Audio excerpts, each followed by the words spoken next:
I was instructed to say a few words today about what I think Aikido needs to be, or what I think Aikido is, and I think that would be an infinitely long amount of time, so I'm going to focus on a few dimensions and a few aspects. So the first thing Aikido is movement. So I always start teaching students training. So if he just pushes me into the side, one of the most basic movements we start with is a nice, soft roll, I think is what they call it. And then of course he does like that. We can transition into something slightly harder, something slightly more advanced. So we can just transition into whole movement. And one of the aspects of movement is there's always a soft to hard aspect. That was fairly soft. So if we do, say, Hurtubise, you know, we can do soft balls like this. We can try to be nice and soft. Start doing soft break balls like this. Transitioning into harder balls like this.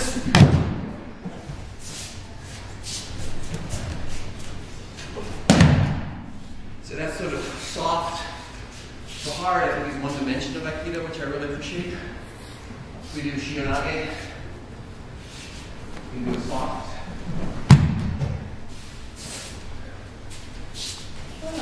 You're getting me. Come on. Or I can transition to something harder.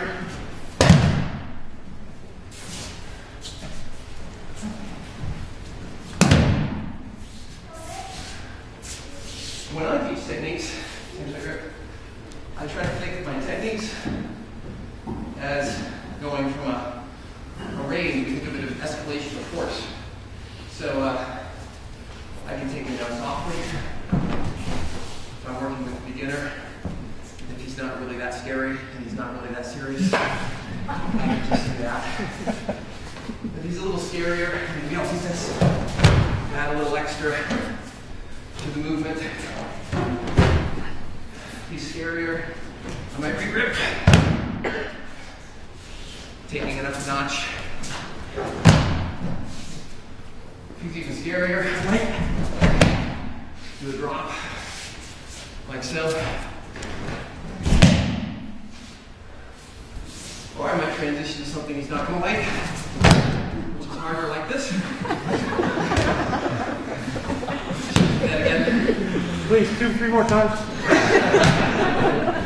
So, I like to think of my techniques as having a continuous range from soft to hard, and think of it as escalation of force, whatever appropriate for the situation. So then, that's the foundation of Aikido for me is movement. And there's soft to hard escalation of force within the concept of movement. And then we have solid basics. Simple, nice, solid basics are in the Aikido thing. Knowing how to maximize what your body can do, leverage, torque. You know, and in the beginning, we specify the attack, we specify the defense. So at the lower levels, you see, Shamanyu-Chi, we specify the attack, we specify the defense. And so we transition into that, but even in that, we have this whole dimension going of soft to hard. If he attacks gently, he's not much of a threat, then we can just kind of walk through it. But I should always be thinking in my mind, if he turns out to be more than I expected, I should be able to smoothly and continuously transition my technique into something that has more force and which is harder. So, if he needs more, then give me more. So, let's do say Shamanyu-Chi. I think it's showing you your Miyagi. You can see this quite nicely.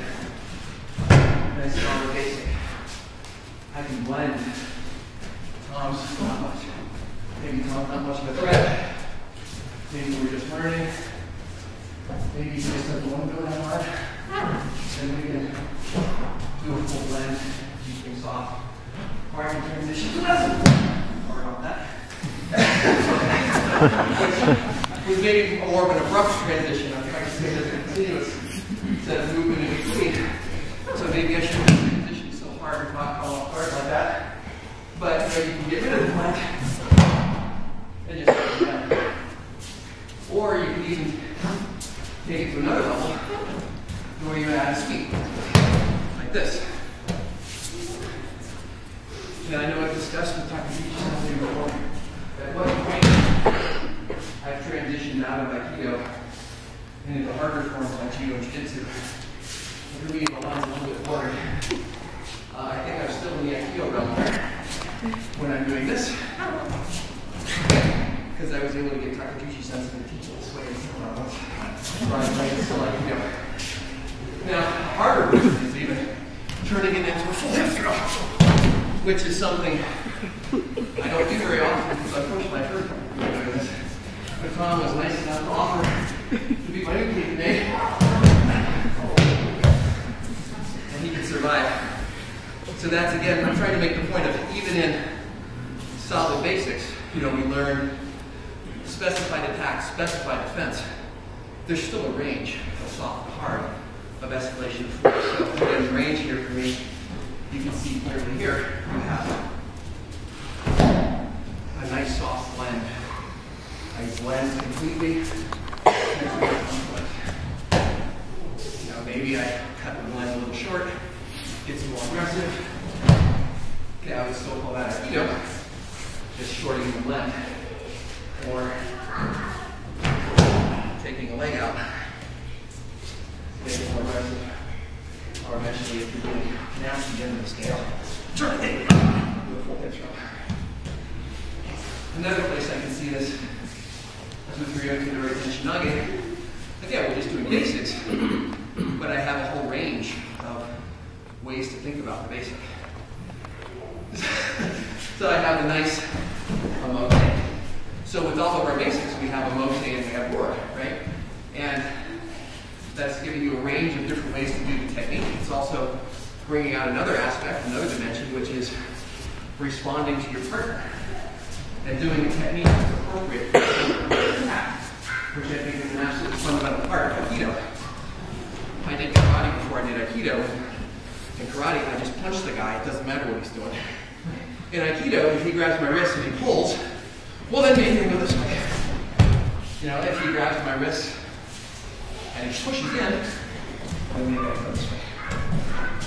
Or if he pushes really hard, or you can step back that way. So I have a range of motion and a range of techniques to respond to how my attacker is attacking. That's one dimension, which is, I think, separate from the soft to hard dimension. So with the soft to hard dimension, if he's here, if he's not attacking that hard, I can just gently take him down.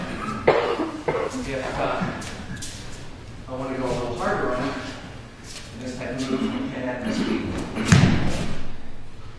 And then, in my mind, we also do judo and jiu-jitsu at my school. To me, it's just a smooth transition between these arts. So I'll show you something that's clearly I would not call Aikido. So this would not be Aikido. And that's a very, very aggressive version of actually and committing to it. It's not Aikido because I committed so hard, I'm not on my feet anymore. So in a multiple attacker situation, that simply wouldn't be appropriate. In Aikido, we're always thinking multiple attackers. We're thinking weapons, possibly. So I'm not going to commit like I would in judo. That's a judo technique I just did. In judo, you're in a ring with a referee and spectators. You don't have to worry about getting jumped by his friends. So in Aikido, we wouldn't do that. We would draw the line in the spectrum before we got that far. So that's one aspect. Is we do basics. We do hard basics. And we specify the attack, we specify the defense, but we have these two different dimensions in there, also off the heart and also responding to our partner. And then transitioning up, we start doing things like, well, we just specify the attack, but then I do whatever I feel like to do. All right, you decided to do Shonin-chi. Very good. So a lot of the upper level tests, you see someone doing, say, Shonin-chi, and the person simply needs to respond in some way, responding to Shonin-chi. This actually gets you back nicely to what I said the foundation of Aikido is, which is movement. Because, now I'm just focusing more on movement and less on sort of solid locks or arm bars and sort of mechanics. I'm trying to get back to movement. And then at the higher levels, he just attacks some way. I don't know how.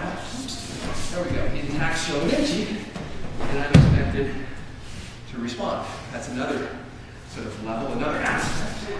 And so think about there's some random attack, or there's some random dimension. And I don't know what it's going to be, and I just need to do it. And I need to respond appropriate to what my partner is doing. So, these are all sort of different dimensions, different aspects of what I consider Aikido to be. And then, one thing I want to end with is this idea of hang water. So, in the basic stage, where you focus on making your techniques as strong as possible, no matter how strong you make your techniques, eventually you're going to come up against someone where your technique's going to work. So we go back to Shonin-chi. So if I really focus on my technique, and I have proper position of the arm, and my hips are in the right spot, I can sort of maximize my leverage here. But eventually, I'm going to get to someone who's too strong for me. And at that point, I'm getting a hang of it, which is another aspect of Aikido. You have to realize when to switch things. When should you power through, and when should you switch? So I should say, of course, it's always best to be soft. In this range of soft to hard, it's always best to be on the soft end. But I think I want to be soft, but I also want to win. So I don't want to be so soft that I lose. So I want to have an ability to start soft and transition harder, and at some point I realized I am unwinning this. All right, it's time for ankle on it. And that is kind of I spend a lot of time thinking about that. To me, that's a very difficult idea. Is at what point do you switch? How far do you decide I'm going to keep pushing this technique to try to make it work against resistance, and how do I, at some point, decide it's time to switch to something else? And that's kind of where I'm at in my study. Good.